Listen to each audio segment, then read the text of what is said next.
네, 안녕하세요. 김프로입니다. 금요일날 코스피는 1.03% 상승, 코스닥은 2.11% 상승 마감을 해줬는데요. 이제 10월 말에 저점을 찍고 상승, 다시 21선 눌림목, 그리고 이제 돌아 나가는 과정이고, 뭐 계속해서 제가 2달 동안 드렸던 말씀은 11월은 좀 이제 매물 소화를 하면서 답답한 흐름일 가능성이 높고, 이 매물 소화 과정이 끝나고 본격적으로 이제 돌아 나가면서 상승 흐름이 들어가면 12월은 좀 시장 자체가 좋을 가능성이 높다라고 본다라는 멘트를 계속 드리다가 요날 이제 조금 휩소가 어떻게 보면 좀 나온 것 같아요. 21선 눌림목 구간으로 다시 들어가면서 좀 애매하다. 여기서 이렇게 이제 툭 꺾이게 되면은 이것도 모르겠다. 왜냐면 미국 증시가 쉬지 않고 너무나도 사실은 조정 없이 많이 올랐기 때문에 여기서 만약에 이제 이런 식으로 좀 쉬어간다라고 하면 여기서부터 여기까지 너무 조정 없이 올랐잖아요. 그래서 이런 식으로 좀 쉬었다가 21선 눌림목 갔다가 다시 이렇게 신고가로 향해 가는 그림으로 갈지 여기서 바로 큰 조정 없이 신고가의 영역으로 갈지 이 두 가지 그림에 따라 우리 증시가 한번 꺾고 갈지 아니면 미증시 따라서 바로 연말 좀 랠리 분위기로 갈지 결정이 될 가능성이 있겠다라고 멘트를 드렸는데요. 일단은 다우도 전고점을 조금 요 정도 남겨놓고 있는데 뭔가 캔들에서 느껴지는 분위기가 조정보다는 바로 신고가 터치 영역으로 가지 않겠나 하는 생각이 들고요. 일단은 뭐 다음 주에 있을 FOMC 회의만 좀 잘 넘기면 될 것 같은데요. 뭐 금리 동결에 대해서 시장이 뭐 거의 뭐 높을 확률로 보고 있기 때문에 뭐 FOMC 회의라는 이 이벤트로 인해서 시장이 꺾일 가능성 그렇게 저는 높지는 않다라고 보고 있습니다. 나스닥의 지금 이 힘을 보면 여기서 조정받을 때도 제가 수요일 날 방송에서 멘트를 드렸었는데 자꾸 지수가 밀리면은 회복하는 이 흐름이 굉장히 좋잖아요. 양봉 이 조정받는 구간에서도 자꾸 하락하면 꼬리 달아주고 갭 하락했는데 양봉으로 올려주고 이런 식으로 갭 두고 음봉 맞고 얘가 죽을라면 여기서 이렇게 이제 죽었어야 되는데요.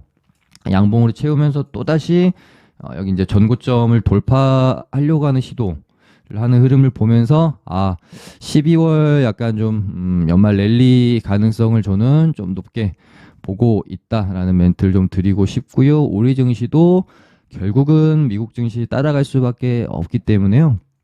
코스피도 21선 이탈 여부만 보면 될 것 같다라고 제가 멘트 드렸죠. 코스피 21선 이탈하지 않으면 뭐 무리하게 대응하실 필요는 없다라고 수요일 방송에서 제가 말씀드렸었는데요. 21선 살짝 깨놓고 이제 돌아 나가는 구간. 코스피는 이제 121선 안착해 놓고 이렇게 돌아 나가는 흐름으로 앞으로 이제 뭐 갈 거라고 보고 있고요. 코스닥도 이제 코스피 뒤따라서 가야 되겠죠. 공매도 금지 이벤트로 기준봉 만들었던 여기 고점 돌파하고 코스닥도 이제 120선 돌파 안착 그리고 이렇게 이제 돌아나가는 이런 흐름으로 이제 가지 않겠나라는 어떤 시그널을 금요일 날 장에서 저는 좀 본 것 같아요. 이날도 보시면 시장 전체적으로 굉장히 자양분이 넓게 공급이 되면서 어떤 한 섹터가 지수를 끌어올린 게 아니라 2차 전지 반도체 보시면 뭐 하락한 종목이 단 한 종목도 없죠. 2차 전지 반도체 뭐 로봇, AI, 게임 전체적으로 다 좋았던 그런 뭐 금요일장의 시장이었고요. 이 정도면은 돌아 나가겠다라고 보는 게 맞지 않겠느냐 그렇게 보고 있습니다. 그래서 우리는 12월 약간 뭐 연말 랠리를 이제 조금 마음의 준비를 해도 될 것 같다라는 멘트를 오늘 제가 드리고 싶네요. 그럼 이제 제가 저번 주 먼저 화요일 수요일까지는 지금 시장이 이 구간 박스 안에 좀 매물대에 갇혀 있을 때는 섹터, 그러니까 어찌됐건 지수가 상승을 해줘야 섹터 종목들이 좋을 텐데 지수가 지금 막혀 있잖아요. 답답한 구간에 있기 때문에 2차 전지, 반도체, 뭐 로봇 이런 섹터 쪽들이 힘이 없다. 그래서 이 시간 거의 한 달 정도라는 시간 동안 시장의 수급이 어디로 많이 몰렸었냐면 테마주 쪽으로 많이 올렸었죠. 특히나 한동 관련주나 신규주 쪽으로 굉장히 이제 수급이 몰렸었던 한 주였고요. 기가 막히게 또 보시면 어느 정도 한동훈 테마의 고점, 그러니까 가장 강했던 최근 시장 주도 테마잖아요. 이런 테마에 완벽한 고점이 나오면서 시장이 이제 또 턴을 하려고 하는 준비를 하고 있죠. 이렇게 되면 이제 테마로 쏠렸던 그러니까 약간 테마주 장세였거든요. 한 달 정도 테마주 장세에서 다시 지수가 상승을 하면서 섹터 쪽으로 수급이 이동할 가능성이 좀 있겠다. 이렇게 말씀을 드리고 한동훈 테마는 이제 뭐 고점이 나왔다라고 봐야 되겠죠. 여기서 한두 번 정도 더 트레이딩 할 수 있는 구간을 준 다음에 아마 천천히 이제 덕성 우선주의 이런 그림을 따라서 대상홀딩스도 뒤를 이어 진행이 될 거라고 보고 있습니다. 그래서 이런 어떤 급등주에 한 뭐 적어도 10% 많게는 정말 한 30% 40%까지 반등이 나오는 이런 자리들에 대해서는 제가 요게 화요일인가요? 수요일 날 방송에서 제가 말씀 좀 드렸고요. 한 뭐 그러니까 예전에 뭐 2차전지 뭐 광기의장 때 뭐 EV 첨단 소재나 뭐 2021년이었던가요? 뭐 한일사료 같은 요런 어떤 초급등주의 하루 조정, 그러니까 하루 1일차 조정, 2일차 조정을 이용해서 크게 반등 나오는 뭐 그런 이제 트레이딩 어떤 접근법으로 우리가 뭐 적게는 10% 많게는 뭐 한 40% 50%까지도 수익을 좀 낼 수 있다라는 그런 자리들에 대해서 좀 알려드렸었고 첫 번째로 예를 들어드렸었던 게 덕성 우선주에 보시면 6연상 이후에 1일차 투매 때 반등 굉장히 크게 나왔잖아요. 그리고 2일차 조정 때도 이날 반등이 굉장히 크게 나왔어요. 보시면 이제 그 급등주의 1일차 투매 때는 3일선 부근에서 반등이 크게 나오고 2일차 때는 5일선 부근에서 반등이 굉장히 크게 나온다라고 제가 방송에서 아주 친절하게 말씀드렸었고 덕성 우선주가 이날 3일선 약간 위였어요. 여기서 16% 반등, 오후장에 3일선 정확히 찍고 34% 거의 40% 가까이 반등. 다음날 여기가 이제 5일선 살짝 위였습니다. 그래서 여기서 50% 반등 이렇게 나왔거든요. 그럼 이거를 이제 우리가 이제 대상홀딩스한테 적용을 해보면 되는 거잖아요. 그래서 뭐 제가 수요일 날 방송에서 또 말씀을 드렸기 때문에 이런 건 사실 거저먹는 거라고 우리가 봐도 되거든요. 1일차 조정 구간 안에서 뭐 3일선에 정확하게 뭐 닫고 반등이 나오는 경우도 있고 3일선 뭐 살짝 위에서 나오는 경우도 있고 어떨 때는 3일선 살짝 깨고 반등이 나오는 경우가 있어요. 그래서 어느 정도 이제 비중을 분할해 가지고 접근한다라고 생각해야 되겠죠. 그래서 대상홀딩스 같은 경우에는 오전에 뭐 이런 투매를 뭐 잡긴 좀 쉽지 않을 것 같고 장중에 이제 여기서 저점을 만드는 모습을 보이죠. 보시면 여기가 이제 3일선 위에요. 그러니까 일봉상으로는 3일선 딱 찍고 있는 상황이었거든요. 그래서 또 자리 자체가 나쁘지 않았고 너무 이렇게 급하게 오르지 않고 자리를 충분히 접근할 수 있는 기회를 또 줬죠. 여기서 보시면 한 번, 두 번, 세 번, 네 번을 이렇게 이제 거의 다섯 번까지 지지를 받으면서 여기를 깨지 않아요. 그런 다음에 보시면 이렇게 이제 하락 추세로 분봉이 계속 맞고 떨어지잖아요. 여기 보면 맞고 떨어지고 맞고 떨어지고 맞고 떨어지고 하는데 이 맞고 떨어진 추세를 돌려내는 이 돌파가 나오면서 급등 이렇게 나왔죠. 그래서 보시면 저점 대비 한 23% 4% 정도 반등이 나왔다. 여기가 이제 3일선이었고요. 뭐 예를 들면은 저도 이 종목을 뭐 매매를 했고 실제로 뭐 어떻게 매매하는지 제가 뭐 이제 보여드려야 되겠죠. 그래서 이런 식으로 보시면 그러니까 비중 조절하면서 가는 거예요. 정확히 어디서 반등이 나올지는 우리가 뭐 알 수가 없기 때문에 비중 조절하면서 가는 거니까 이제 뭐 바이셀 마크가 조금 이제 지저분하게 보이는 겁니다. 그래서 본격적으로 뭐 이제 여기서 뭐 이렇게 매매를 하다가 요 구간 안에서 이제 물량을 계속 모아가는 거죠. 그런 다음에 본격적으로 슈팅이 나오는 이 구간 안에서 분할 매도하고 잠깐 조정받고 다시 오를 때 조금 더 추가 매수 뭐 이런 식으로 매매를 하고 이제 마무리를 저 같은 경우는 했고요. 이것도 한 10, 토탈로 보니까 한 15% 정도 수익이 좀 났던 것 같습니다. 자, 그렇다면 이제 내일은 어떤 자리를 공략을 해야 되겠어요? 5일선 부근 자리를 우리가 노려봐야 되겠죠. 그래서 내일의 시나리오는 금요일에 저점을 깨지 않고 이 구간 안에서 지지를 받고 5일선이 이렇게 올라오면 내일 5일선이 어디로 오는지 한번 볼까요? 내일 5일선이 아마 그러니까 금요일 날의 저점 혹은 살짝 밑에 쪽에서 5일선이 형성이 될 것 같거든요. 그러면 이제 금요일 같은 경우에는 요 부근에서 이 종목이 뭔가 지지를 받는지 요때처럼 자꾸 안 깨고 금요일에 저점 부근에서 지지를 받는지 아니면 여기를 좀 살짝 깨고 5일선까지 좀 조정이 나왔다가 5일선 부근에서 이런 구간 안에서 좀 이렇게 차트를 만들어 가는지 그러면은 뭐 이런 식으로 차트를 좀 만들어 가다가 반등이 나올 확률이 크거든요. 이런 식으로 내일 그러니까 내일은 2일차의 어떤 급등주 2일차의 조정 구간을 좀 노려보시면 될 것 같죠. 그리고 나서 제가 급등주 웬만하면 5일선 깨고 나서는 건들지 않으시는 게 좋다라는 멘트도 똑같이 드렸죠. 한 3일차까지 또 반등이 나오다가 5일선 이탈하니까 바로 음봉상 긴 투매가 나왔고 뭐 11선에 역시 강했던 종목이라서 11선 반등도 또 좋습니다. 갭으로. 근데 웬만하면 5일선 밑에 구간에서는 대응이 좀 어려울 수가 있어서요. 반등 안 나오고 밀어버리는 경우도 되게 많아요. 워낙 고점이다 보니까.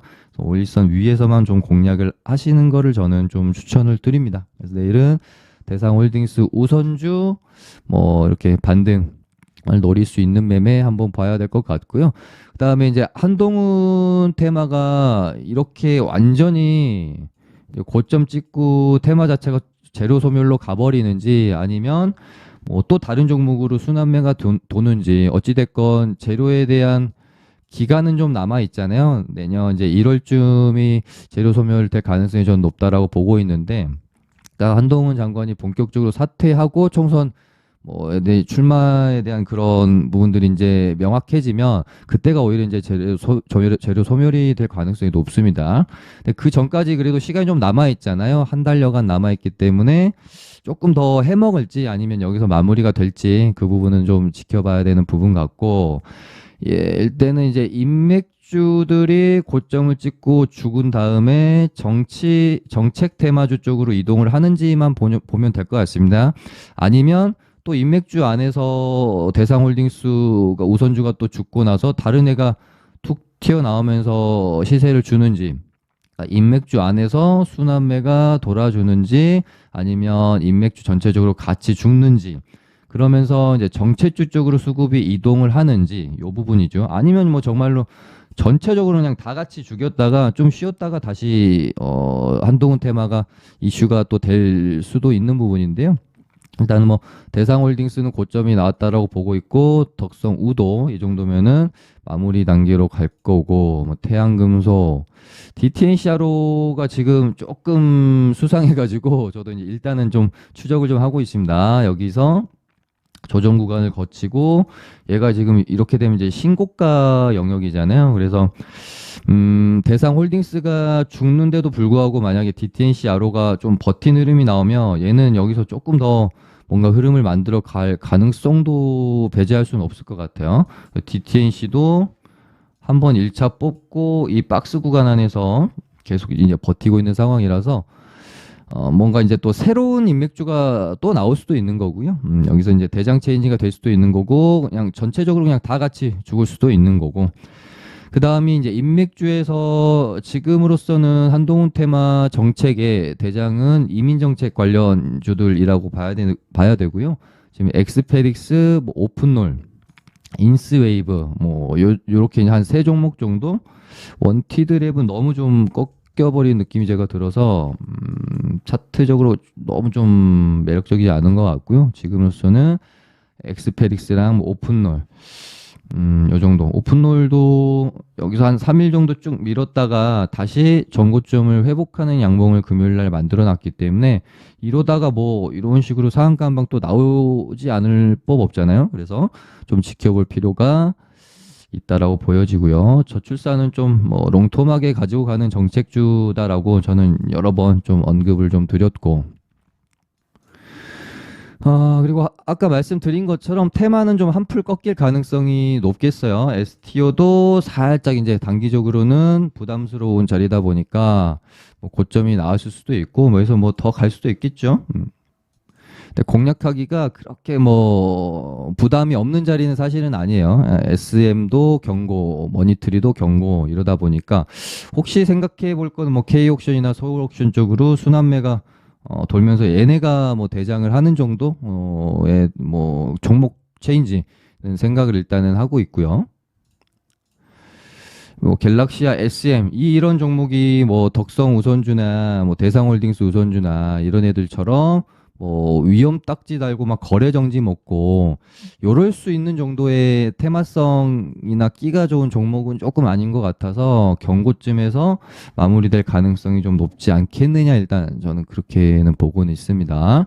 그리고 페렴도 마찬가지로 예전에 뭐 코로나 주들처럼 시세를 1파, 뭐 2파 이런 식으로 대시세를 내는 그런 재료로 가기에는 저는 조금 폐렴은 좀 힘들지 않나. 단발성으로 좀 죽을 가능성이 높다. 어찌됐건 길어야 한 2주 안에 뭐 중국도 이제 집단 뭐 면역의 상태로 들어갈 가능성이 높고 뭐 이 폐렴이란 것도 새롭게 나온 뭐 우리한테 굉장히 큰 공포감을 줄 수 있는 그런 바이러스 뭐 호흡기 질환이 아니잖아요. 원래 있던 거고 뭐 한 4년에서 5년에 한 번씩 유행처럼 돌고 도는 뭐 바이러스다 보니까 이 재료를 가지고 뭐 2차 파동, 3차 파동까지 내기는 저는 조금 힘들다. 제약바이오가 그냥 바닥을 다지고 충분히 시세를 한번 내야 될 구간 안에서 재료가 필요했던 거고요.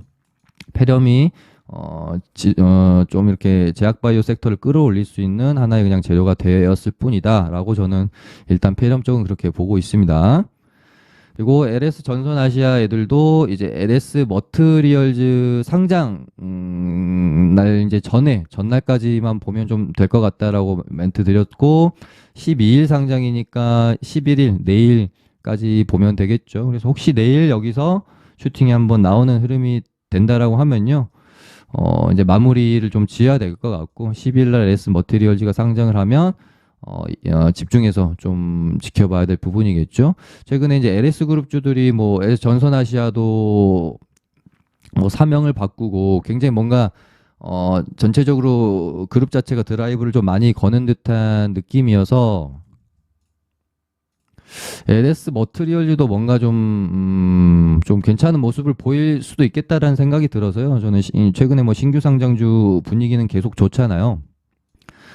금요일도 보시면 뭐 프로 머티리얼즈가 또 시간에 오르가면서 전고점 돌파에 대한 기대감을 또 심어주고 있고 그래서 뭐 한동훈 테마랑은 좀 이렇게 죽을 수 있겠지만 신규 상장주에 대한 기대감은 좀 더 유지가 될 가능성도 있겠다라는 생각이 들어요. 그래서 뭐 예를 들어서 전선 아시아만 보면 될 것 같아요. 뭐 이렇게 좀 후발주로 순환매가 돌 수 있을까 하고 LS 네트워크스랑 뭐 LS도 봤는데 어차피 내일이면 이제 재료 소멸인데 하루 남았잖아요. 그렇기 때문에 LS 전선 아시아가 여기서 뭐 슈팅이 좀 나와주는지 그 부분만 좀 우리가 챙겨서 보면 될 것 같네요. 네, 그럼 오늘은 요 정도 하고 마쳐보도록 하겠습니다. 좋아요 많이 많이 좀 눌러주세요. 감사합니다.